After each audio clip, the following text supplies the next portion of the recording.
My dear colleagues, today we gather to honor a man whose name is permanently etched in the history of the Philippines. Someone whose wisdom, resilience, and contributions to our nation have established him as a monumental figure in public service. It is with great pride and deep gratitude that I stand before you to celebrate the legacy of my mentor, a statesman par excellence, the one and only Juan Ponce Enrile. His storied career, spanning over half a century, is a testament to his unparalleled dedication to the Filipino people. His widely recognized initials, JPE, stands for more than just a name. To me, they signify three defining qualities. J, as in judicious lawmaking, P, as in professional excellence, and E, as in enduring legacy. My father, former President Joseph Estrada, once said, Juan Ponce Enrile is a tough act to follow, and he truly is. Few can match his extensive experience, sharp intellect, and significant contributions to our nation. His remarkable career in public service over the past 50 years showcases his courage, wisdom, and dedication to the Filipino people. During our time together in this August chamber, I was the Senate President pro temp during his tenure as Senate President from 2008 until 2013. I have personally witnessed his tireless work ethic and his sharp legal mind at play.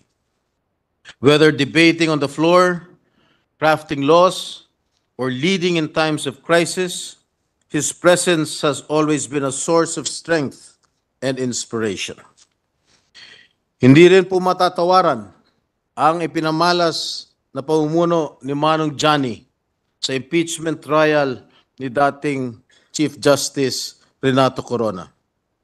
In Senate Resolution number 18, based on a privileged speech that I delivered in this August chamber in May 30, 2012, we commended his resolute, diligent, impartial, and just leadership as presiding officer of the Senate, sitting as an impeachment court in the matter of the impeachment trial of the Chief Justice of the Supreme Court. Sabi nga ng aking ama, Chief Justice Corona is very fortunate than me because the presiding officer, Senate President Juan Ponce Enrile, is very impartial. Hindi naging madamot si Manong Johnny sa pagbibigay payo at paggabay, lalo na sa mga neophytes na kagaya ko nung unang termino ko dito sa Senado. Siya ang naging pamantayan ko sa pagiging mambabatas. He was not just my mentor. He was a father figure in many ways, imparting lessons in governance and life. He taught me the importance of staying true to one's principles, standing firm even in the face of adversity, and always putting the nation's welfare above all else. His advice often resonates with me, especially during challenging times. One of his most memorable lessons was about the importance of courage in leadership. He once told me, Jinggoy, public service is not for the faint of heart. Matuto ka na maging matibay sa gitna ng mga kritisismo. Magsakripisyo kung kinakailangan at manindigan para sa tama gaano man kahirap. Today, Mr. President, as we honor former Senate President Juan Ponce Enrile, we celebrate more than his accomplishments. We celebrate his enduring legacy. He is a reminder to all of us in public service of what it truly means to lead with integrity, wisdom, and unrelenting dedication to our people. Manong Johnny is not just a legislator. He is an institution.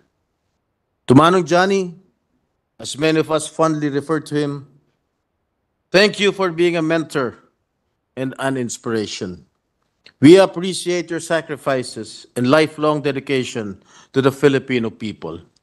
You have established a standard of public service that is a tough act to follow, but one we will strive to emulate. Manong Johnny, mabuhay ka at gusto ko po happy ka. Thank you, Mr. President.